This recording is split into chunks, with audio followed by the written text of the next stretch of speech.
Hi guys, two travelers here in Mexico. Today we are going to give you 10 reasons why you should take the bus for your transportation. Yep, we certainly are. Okay, first of all, let us say this too. We do have our foreign plated US vehicle here, but we found out that taking the buses has its 10 reasons rather than driving everywhere. Yep. Especially when you're going to a different state. You know, you're talking anywhere between a 2-hour transportation to 8 to 12 hours transportation.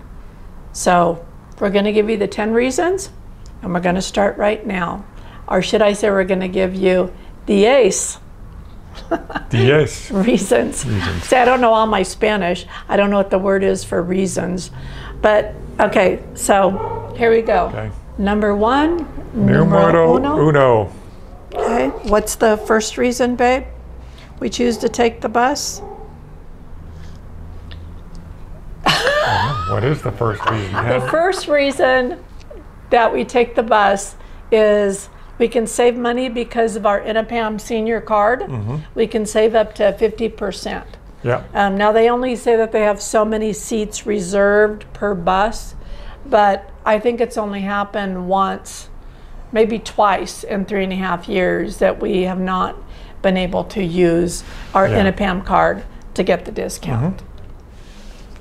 Numero dos.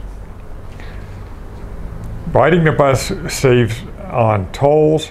A lot of times those tolls add up to more than the cost of the bus ticket itself. And so that's reason number two. Yep. So you can save money there. Yeah. For sure. Numeral number tres. Gas. You're going to save on gas. Don't need to worry about that. Your ticket covers all of that, especially with your 50% discount. Right. No gas expense. You don't have to worry about having to pull over to a gas station and fill up. None of that, and the cost. Right. And currently, I'd just like to say that they sell gas by the liter here, but it's been, if you do the math, it averages about $4.50 per gallon of gas. In, you know, if you're coming from the U.S. and you're used to the gallon instead of the liter measurement. Numero cuatro. You just save wear and tear on your car. You save the undercarriage of your car by not scraping it on topes or small mountains, really, and that are made your from shocks, asphalt. your and shocks, your shock absorbers. Right, because of the holes, depending on where you're at, where you're driving, you could hit a lot of holes on the highway for sure. And sometimes it's easy to avoid, sometimes it's not. Sometimes you try to avoid it going this way, and there's more going that way. Yeah. So definitely your shocks, definitely, what are you saying, the undercarriage of the car? Yeah, just overall wear and tear on your car. True. Numero cinco. Cinco. I had to think for a minute what number I was on. Numero cinco. That would be that you can actually enjoy the scenery much better than you are driving. I'm usually the driver, and so, you know, I'm paying attention to the other cars passing me, maybe on both sides at the same time, maybe motorcycles at the same time, big trucks, holes in the road, topes if I'm coming up to a toll plaza, those little bumps, bump, bump, bump, bump, bump that you come up to before.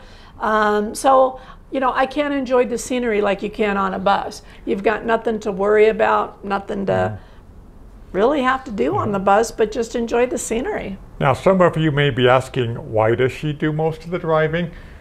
Number one, she's a good driver. Number two, she is a bad passenger. Bad passenger. Is that very nice to tell people? It's the truth.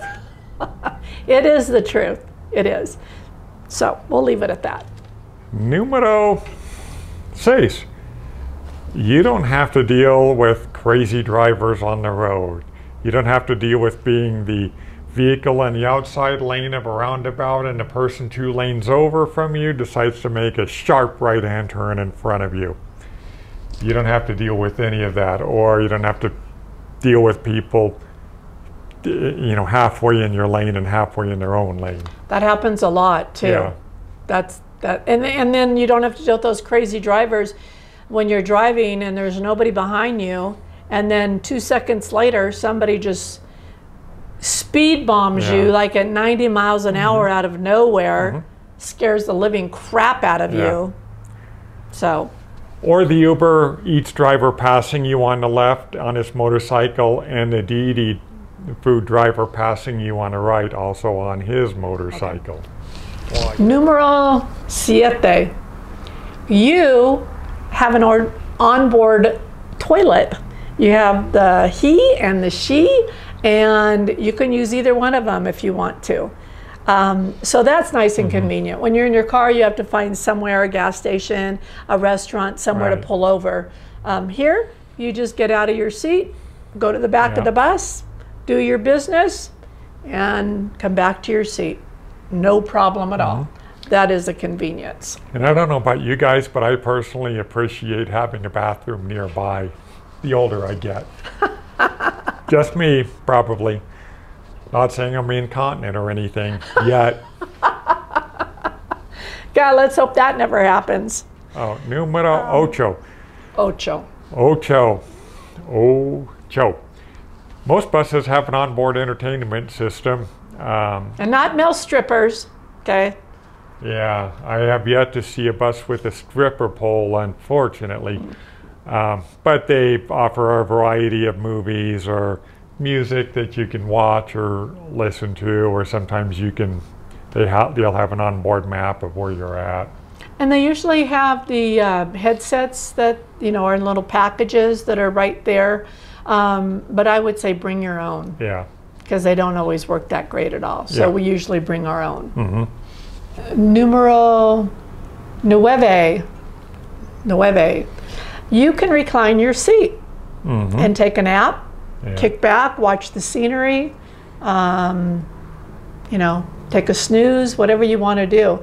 In your car, that's a little bit difficult to do.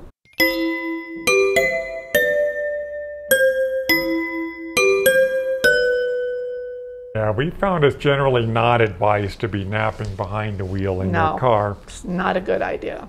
So, numero 10. You can buy food while you're on the bus. Every time the bus stops, it seems like a vendor's getting on, and they could be selling churros, chips, snacks of different kinds. Burritos. Gorditas. Gorditas. Yeah. Different sort of kinds of nuts. Nuts. You name it. They sell it. And as well as, you know, water or soft drinks or something like that. Right. No alcohol beverages. Yeah. We haven't found that yet. But yeah, so that works out really well. In fact, we usually are pretty good about packing some stuff. Like the night before, we'll stop and we'll get some waters or whatever, and some snacks to take with us in a bag. Yeah. But you know, the last time we didn't do that, and it worked out perfect to our advantage. Although we did have 7 stops, that's a heck of a lot of stops. But you know, if you were hungry every single stop, you could get something different to eat every time. Yeah. Worked out well. And the couple times that we got warm food or hot food, it was in fact warm or hot. Yeah. So. Yeah. So that's definitely... A lot of the people that make the burritos or enchiladas or whatever, they do it right there at the bus station, and then when a bus rolls in... Sometimes they'll sell the corn, you know, in the bag. Different things like that in the bags, and give you a little spoon, and you could eat out of it that way too. Just depends on the vendors at the time. Yeah. Okay. So we're going to give you our personal experiences. We've had personal experiences with 5 different bus lines now. Primera Plus, what is it, ETN? ETN, Omni Plus, Futura, and ADO. Those are our 5 experiences that we can speak of. Yep. And I think ETN and Primera Plus, as Mark calls it, Primera Plus, are pretty good bus lines. I think they're probably the premium of the bus lines. Although the last one we took was Omni Plus. Yes. And that was very nice too. It was very nice. I would say that Omni Plus, ETN, and Primera Plus, the seats were very comfortable. The bathrooms were very clean, a comfortable ride. The only difference is that ETN and Primera Plus have, they basically just go from one major city to another major city, whereas like the trip to Durango that we just came back from, we had to take Omni Plus because it was the only bus line that we could go to Durango without making some bus changes. That's the thing. I mean, you are at the mercy of whatever bus line is going that direction. We did take Futura one time. That was to Puebla. Yeah. I do not recommend that bus. Right. We sat at the front of the bus. The front seats are like 1 and 2, 3 and 4, and we thought that had more leg room and easier to get on and get off. However, 1, 2, 3 and 4, you might get on, but when it's time to get off, it's kind of a funny experience here. The people from the back will haul on out before you can even get your feet out of the aisle to get off first. So it's the weirdest thing. I don't even get that. I mean, on airplanes, it's usually, much better designed where the people in the front get off and then you work your way. But not on the buses. I've noticed that a lot. On a lot of the bus lines. They make a beeline from the back to the front, leaving you still in your seat. Unless, of course, you're on it, and you got your stuff and you're ready to get off.